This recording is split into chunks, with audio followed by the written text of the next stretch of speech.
The city of Vanessa didn't fall in a storm. It fell on a moment of perfect silence.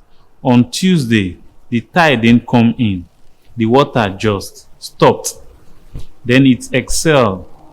The Hamburg emptied in 10 minutes, revealing barnacled ship that has been resting for centuries. Then the sea returned, not as water, but as memory. It rose over the walls, poured through the streets, and Vanessa sank without a scream. Kyle, the clockmaker, was in the workshop, wielding with great civic clock when the city fell.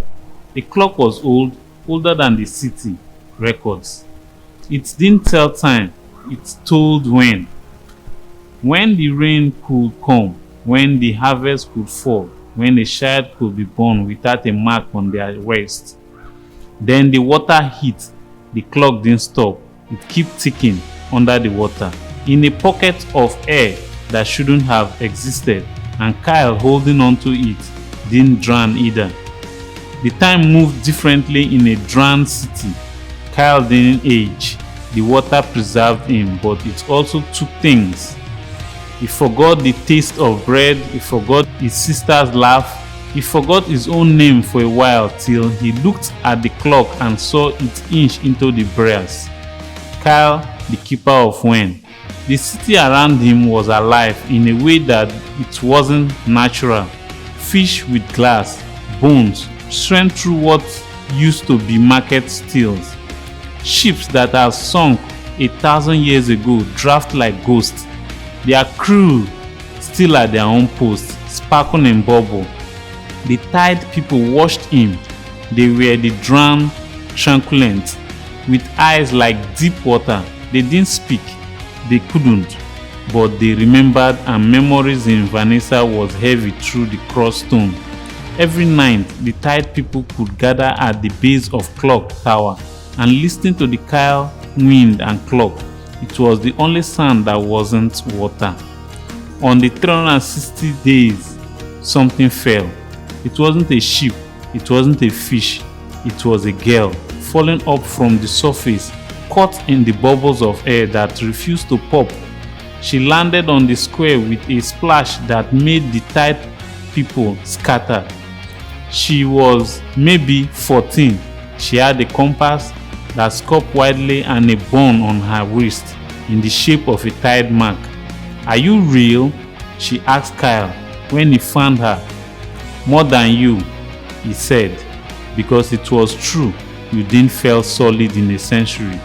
"I am Lara," she said, "and from the surface, Vanessa is supposed to be a math." But the compass kept pointing down. Kyle looked at her wrist. The bones matched the mark on the clock's smallest gear.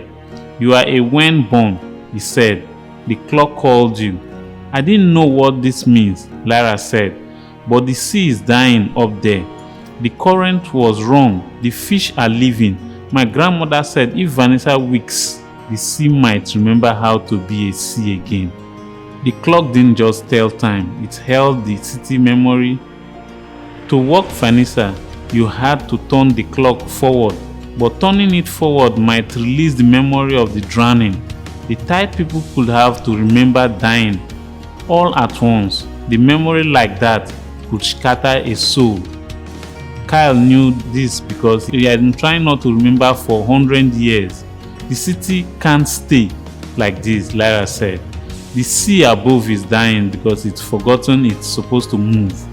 You are the only thing that keeps Vanessa from becoming just a story." Kyle wound the clock that night, but his hands shook. The tide people scattered closer than before. They reached for him, not with hands, but with feeling, grief, anger. A mother looking for a child, lost in the sun surge. "You remember for us?" one of them whispered, voice like water over stone.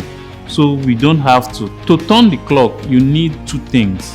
The key, which was Kyle's own memory, the day the city fell, and the heart, which was Lara's willingness to carry out what comes next." Kyle didn't want to give up the memory. It was the last thing that made him. without heat. He had just a man in a wet workshop. But he looked at Lyra, who was shivering in the hair that was 100 years old, and remember what it was like a worm. The clock groaned, the gear rusted by the time, and sea began to move. The sound was like the world cracking open. The water in the city started glowing. The tired people started being truculent. For the one moment, they were solid, screaming, crying, laughing, dying again. Kyle felt it all. The weight of 100,000 deaths hit him like a wave. He fell to his knees, and for the first time in a century, he wept. Lyra took his hand.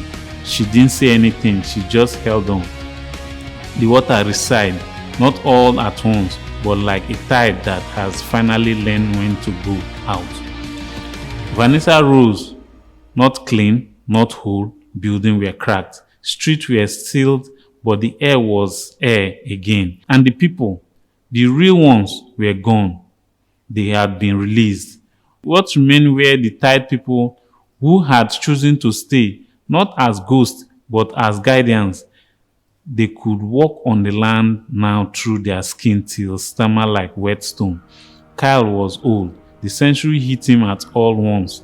His hair went white, his hand shook, for real this time. Lyra stayed with him. She learned to wind the clock. She learned to listen to it. The sea above is better, she told him one evening as they stood on the wall watching the water move like it was supposed to.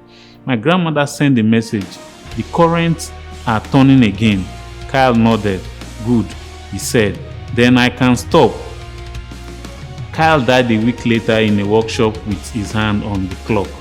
Lyra buried him under the milkwood tree that has grown through the floor of the tower. She didn't cry, not right away. She took the key and put it around her neck. The clock still ticked.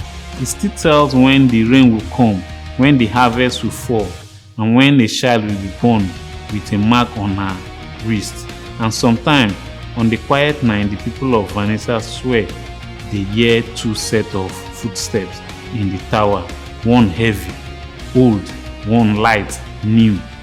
The city remembers, the sea remembers.